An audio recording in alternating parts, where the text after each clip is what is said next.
I'm John Rohde with the Oklahoman, and don't be surprised if the Oklahoma State men make it to the Sweet 16. I'm Barry Trammell, and with apologies to Travis Ford, there's no way this brand of Cowboys can make it to the second weekend of March Madness.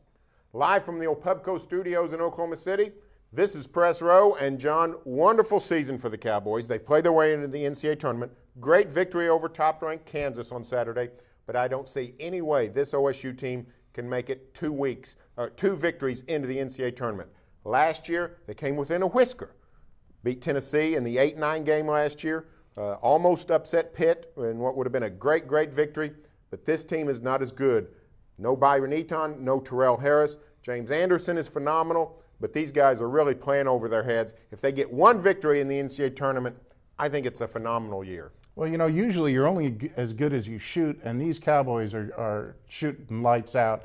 If they can somehow pretend they're in Gallagher-Iba Arena for that first round of the NCAA tournament in the second round, Barry, they can go anywhere. They had 3 guys go a combined 17 for 18 against the number 1 team in the land. It was ridiculous, the shooting expedition they put on. Well, now, Kansas is a big-time defensive team, no doubt about it. But it looked like Kansas defense was a little deficient on Saturday. It's one thing if Keaton Page is draining three-pointers in rhythm, but when you let Marshall Moses and Matt Pilgrim dunk all day, that's, to me, is a defensive problem. You're right. The biggest hole on this team, no doubt about it, Barry, is Byron Eaton, who was really playing well at the end of it last year. They have played point guard by committee.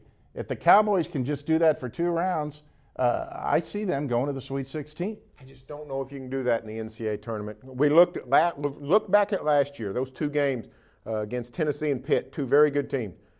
Cowboys had to have Byron Eaton. Ball was in his hands 80% of the time. When the game's on the line, the ball's in his hands.